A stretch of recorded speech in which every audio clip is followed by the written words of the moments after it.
प्रणाम गुरुजी, नमो नमः।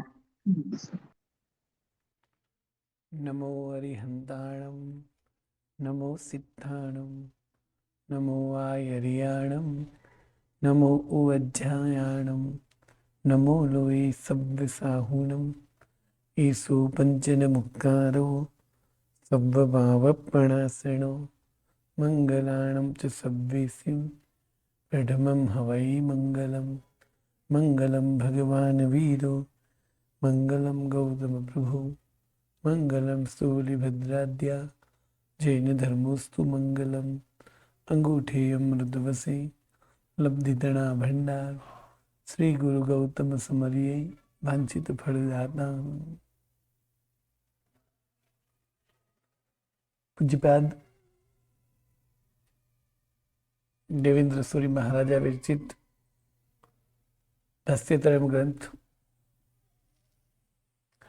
प्रथम भाष्य चैत्यंदन भाष्य, दूसरा भाष्य गुरुवंदन भाष्य, तीसरा भाष्य पच्चखांड भाष्य, जिसमें विशेषतः जो तपस्या आदि में हम पच्चखांड आदि करते हैं उन सब का वर्णन यहाँ किया गया है। इसमें मुख्य 9 द्वार और उत्तर 90 द्वार बताए हैं। जिसमें पहला द्वार था 10 प्रकार के अलग अलग पच्चखांड, और वो 10 प्रकार के पच्चखांड कौन से?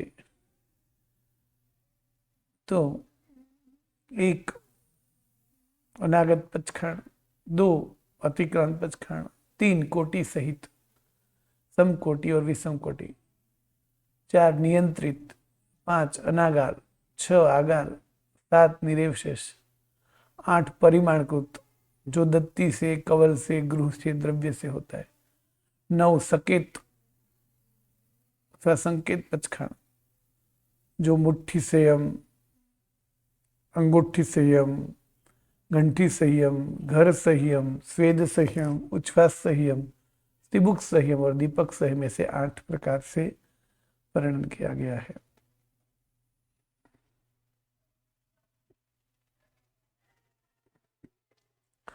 अद्धा पच्चखांड यानी अमुक काल, मुहूर्त, प्रहर, 2 प्रहर आदि, 2 दिन, 3 दिन, 4 दिन, पक्ष, महीने तक का पचखांड उसे अद्धा पचखांड बोलते हैं। और अद्धा पचखांड के मुख्य 10 प्रकार है, जिसमें नवकारसी, पुरसी, साढ़ पुरसी, पूरी मड्ढ अवड्ढ, एकासन, बियासन, एकल ठाणु, आयम्बिल, अभक्तार, चौव्यार, तिव्यार, चरिम, दिवसचर्यम, भवचर्यम, अभिग्रह और विगई पचखांड।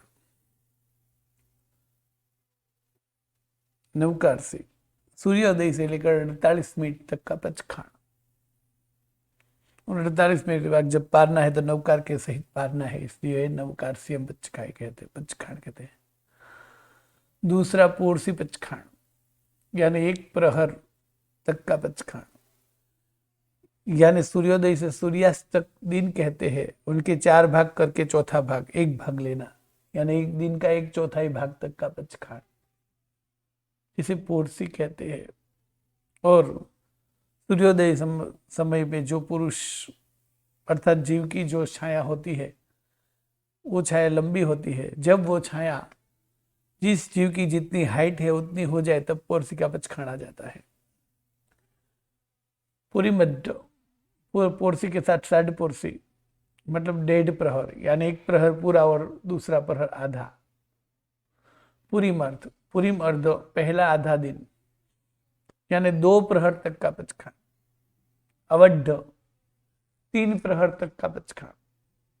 फिर एकासन, बियासन यानी एक दिन में एक ही बार भोजन करना वो एकासन, और एक दिन में 2 बार ही भोजन करना वो बियासन।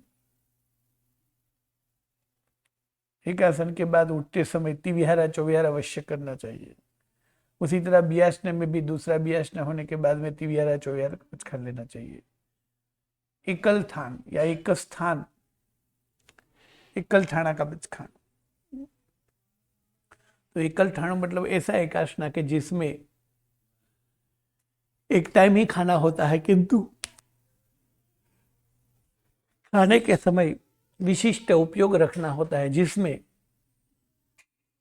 जिससे खाते हैं वो हाथ, इस मतलब कि जिम्ना हाथ मतलब राइट हैंड, दाहिना हाथ, उस हाथ को कोनी से लेकर उंगलियों तक बस इतना ही हाथ चलाना होता है। और मुंह, ये दो अंगों को छोड़कर बाकी सारे अंग को स्थिर रख के खाना खाना होता है, यानी एकाशना करना होता है। और एकाशना करने के बाद उसमें चौविहार का ही पचखान होता है, यानी ठाम चौविहारी होता है।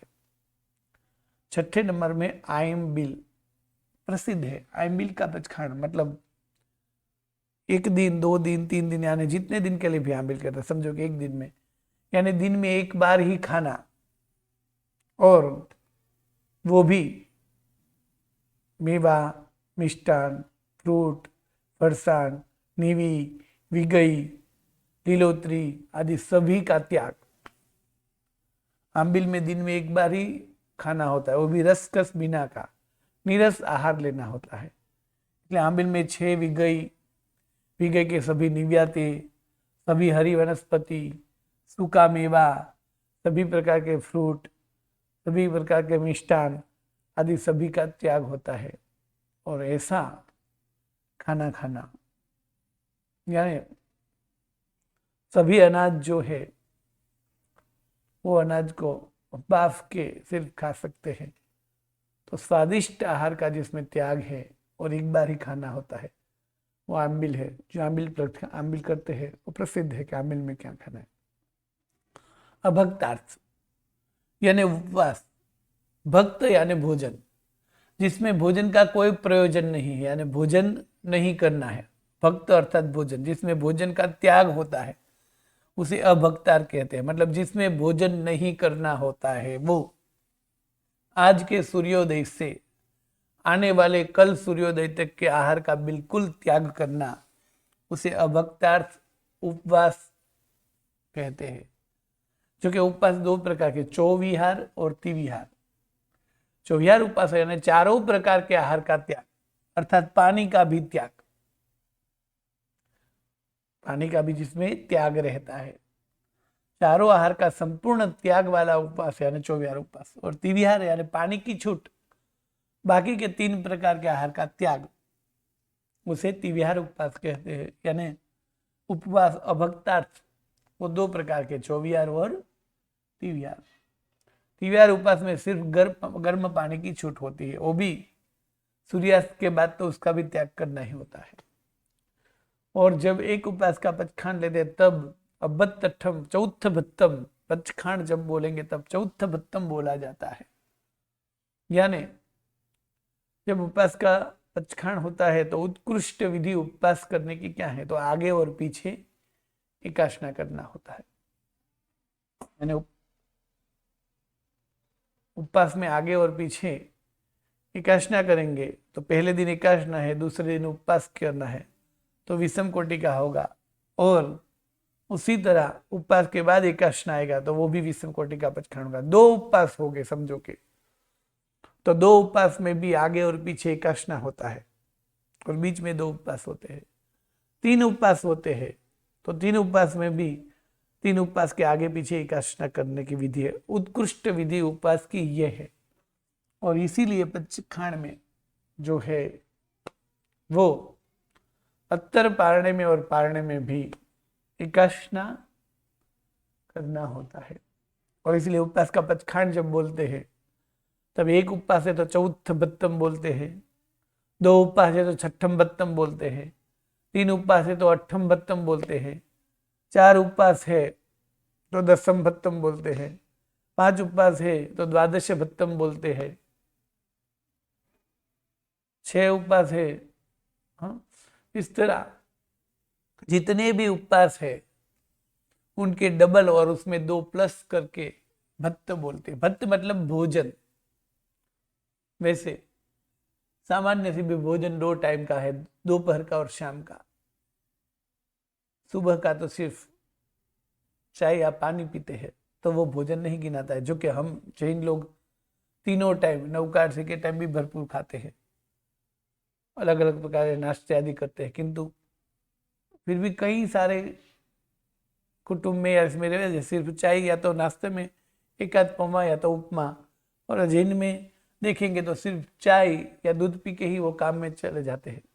मतलब आराम से भोजन करने का 2 टाइम होता है, दोपहर को और रात को जो खाते हो रात को, मतलब 2 टाइम भोजन, एक दिन में 2 टाइम भोजन करने का सामान्य से व्यवहार है। तो एक दिन उपवास करना है तो 2 टाइम का भोजन त्याग करना होता है, 2 टाइम का भोजन का त्याग होता है। तो उपवास में जिस दिन उपवास है उस दिन दोनों टाइम के भोजन का त्याग करना होता है, क्योंकि वहां भोजन करना ही नहीं होता है। अब आगे पीछे एकादशना करेंगे तो 1 टाइम खाएंगे, तो आगे का 1 टाइम और पीछे का 1 टाइम, यानी समझो कि आज सोमवार है तो सोमवार को उपवास है, तो रविवार को एकादशना है और मंगलवार को भी एकादशना है, तो उस टाइम 2 में से 1 टाइम त्याग किया, मतलब पारणे और उत्तर पारणे में। और जिस दिन तपस्या थी उस टाइम दोनों टाइम त्याग किया, तो एक उपवास का मतलब हुआ उपवास के दिन के दोनों टाइम का भोजन और आगे पीछे 1 टाइम का भोजन, यानी हुए चौथ भत्तम, यानी 4 टाइम का भोजन, चौथ भत्तम यानी 4 बार का भोजन का त्याग जिसमें होता है उसे चौथ भत्तम बोलते हैं। और अभत्तठम यानी अभक्ता, जिसमें भोजन का प्रयोजन नहीं है, इसलिए उपवास को अभत्तठम यानी अभक्तार्थ बोलते हैं। और आगे पीछे एकादशना है तो चौथ भत्तम बोला जाता है, यानी आगे और पीछे एकादशना तो 4 टाइम का भोजन का त्याग। उसी तरह 2 दिन के उपवास है तो 2 दिन के 2 टाइम के भोजन का त्याग, यानी 4 टाइम हुआ, और आगे पीछे का एक एकादशना का समय का त्याग, तो छठम भत्तम यानी 6 बार का भोजन का त्याग, छठम भत्तम 4 + 2 हुए तो 6 टाइम के भोजन का त्याग। यदि 3 उपवास है तो 3 दिन तक 2 टाइम का भोजन त्याग हुआ, और आगे पीछे का एक यानी अट्ठम भत्तम, तो उपवास 3 होते तो अट्ठम भत्तम बोला जाता है।